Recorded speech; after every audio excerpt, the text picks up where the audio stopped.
I would like to thank the organizer and moderator for today's session. And this has been dedicated to a very important topic, which is the need of ethics in global commerce or business. When we talk about ethics, they are the set of moral principles that distinguish what is right from what is wrong. And it evaluates human practices by calling upon moral standards. When we move towards business ethics, so the experts in business ethics, they defined it. That means the matter of choosing right from wrong while conducting business, dealing in trade or economic matter or at large in commerce. A company's code of ethics, whether written or unwritten, can guide the behavior of individuals within the company. We must keep this principle in mind that ethical behavior should not be confused with legal behavior. Something may not be against the law, but it could still be unethical. So business ethics in our modern and secular society could be described from two different vantage points. Number one is shareholder position, and second is stakeholders position. When we talk about shareholder position, shareholder is someone who has a direct interest in the business venture, and his interest is the outcome of the business, his interest is the profitability of the business, and his interest is the financial gain he's getting out of that business. So in this case, ethical decisions would not matter too much regarding the shareholder point of view. What matters is what would best benefit the owner of the business and what best return money on an investment. So on the other hand, when we talk about stakeholders' point of view, stakeholder in the business is more widely ranging and may include the vantage point of an employee. So stakeholder focuses on employee requirement, customer requirement, vendor requirement, governmental agency, and even outside the community at large. So concluding it, then if a business makes ethical decision based upon what is best for the community at large, for the vendor at large, for the franchisees at large, for the community at large, then it is to be decided ethically what is in the best interest of the community, people, customers at large. Then what might be arrived at by choosing the route dictated by more narrow stakeholder stance. Here, in order to understand this ethical values, principles in business commerce, I chose one example of a company. It is called Hasbro. So I took that company as a case study, and that company actually made a big effort to conduct its business in accordance with high ethical, moral business standards and seek to have its vendors, suppliers, licensees conduct themselves in the same manner. That means conduct themselves according to the morals, values, principles provided by business ethics. So Hasbro wants its customers to have confidence that product manufactured or produced by that company is according to the international standard of ethics and moralities. So now we will mention some of the important points which were kept into consideration by the Hasbros while producing and manufacturing product to let the people know that we are at our best to provide ethical and global principles and keeping the ethical values while producing the product and delivering it and servicing to the community at large. First of all, the main important point was forced labor. So that company actually let the people know that we believe that there will not be any use of forced labor in the production of our product. Secondly, child labor, that use of child labor is prohibited and no person shall be employed who is under the age of 16 or according to the law of the land. Then working hours and compensation was another ethical principle which was kept into consideration, that facilities must comply with applicable national and local wage and hours law. Then health and safety, then abuse and discrimination, and then communication of principles and freedom of association. That was basically a modern perspective and approach towards business ethics and business values and moralities.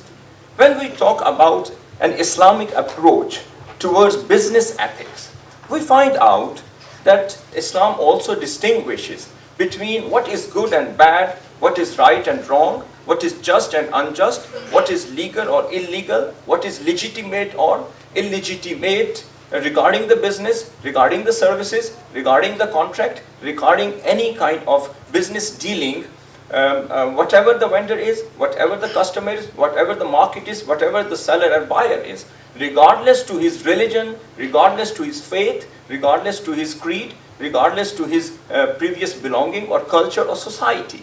So that was the standard principle provided by Islam. Actually, the difference is between the modern perspective, between the Islamic perspective is, Islam actually wanted that these ethical values should inculcate in the personality of person, in the behavior of person, in the aptitude and attitude of person, whatever he is. So at any level, maybe as a businessman, as a trader, as a politician, as a social person, as whatever the status is, he should keep in mind all the ethical values provided by Quran, Hadith of Rasulullah, and by Islam.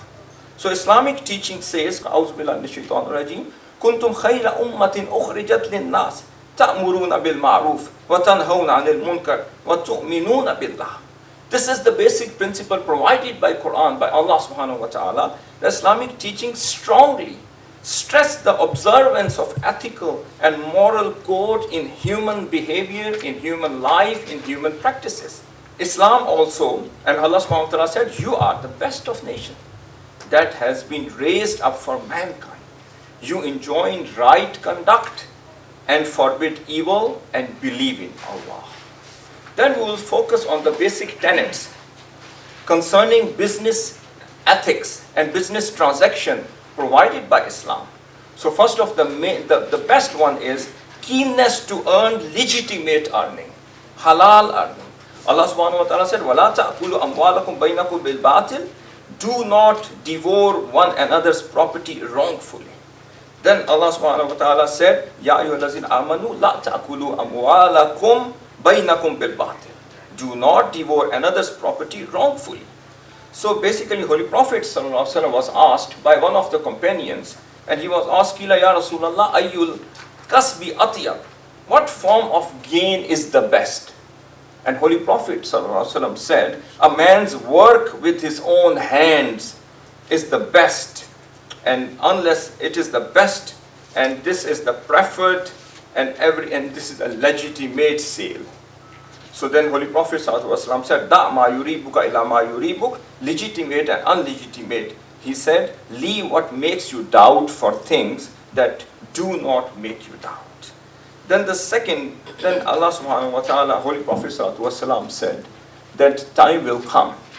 Ya'ti ala nasi zamanun, la yubali al mar'u, ma akhaza minhu, amin al halali, amin al haram.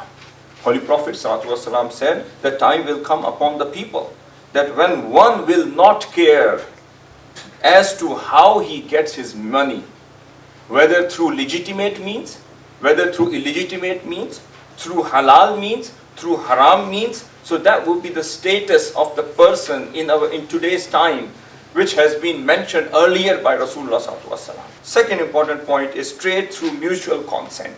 This is one of ethical principles provided by Islam, and this is mutual consent between parties is necessary condition for the validity of business. And what is that? Any sale under coercion is not recognized or accepted by Islam. Then Holy Prophet ﷺ said, "Innamal bayu an taradin." The Holy Prophet ﷺ, the sale is a sale only if it is made through mutual consent. Then the third ethical point is truthfulness in business transaction. Islam teaches truthfulness in business transaction and raises the status of truthful person or a merchant or trader or a businessman, so much so he will be at par with warriors, martyrs in the hereafter. Then Holy Prophet ﷺ concentrated on another point, that was trustworthiness in business transaction. And Holy Prophet ﷺ focused on the point that trustworthiness is one of the most important principles of ethical discipline in commercial transaction. It demands sincerity in work and purity of intention. So the last example I would like to quote here. This is an ethical example from the life of Holy Prophet ﷺ. After immigration to Medina, he established a market there. And according to Umar bin Ashabba, he reports there were a lot of markets were already established by Jews in Medina or before migration of Rasulullah and establishing the state of Medina. And there were markets like Banu Qainqa, Bani Zabala, Bani Jisr, and Bani Hayyan, and Al-Asbah, and Safari. There were markets were already there. Holy Prophet ﷺ found a place, a separate place called Muzahim, and he pitched his tent there, called these people and said to them, I'm going to open another market for Muslim community, different from the market what has already been opened by Jews. So when he was declaring it, another enemy of Islam, Ka'b bin Ashraf, came to Holy Prophet ﷺ, and he removed and cut the rope. And he didn't allow Holy Prophet ﷺ to start his market there for Muslims. So that was the ethical point which was taught by Rasulullah ﷺ. Holy Prophet ﷺ, he didn't enter into confrontation with him. He left the place and chose another place for the market, which is now called Grand Bazaar of Medina. And he set a new principles, ethical principle in trade and business. And then he opened another market and said to the people, open your temporary corners, don't make it a permanent corner. And secondly, he chose a different days from the days of Jews market for the Muslim market, so that it is not directly affected by the Muslim market. That was ethical, moral values which was taught by Rasulullah ﷺ. So we need to understand, so generosity, morality, basic ethical principles are part of our business. So we should not forget, not even for a second, that we are Muslims, we are believers. And these ethics and conducts and codes have been taught by Allah, Quran, by Rasulullah ﷺ. So dealing with the business transaction, so we have to keep in mind that whatever the principle has been taught by Rasulullah ﷺ is the key principle for every trader, every business person, every merchant, whoever he is at any market he is, so he will be a successful person in this life, in the life hereafter. Thank you very much.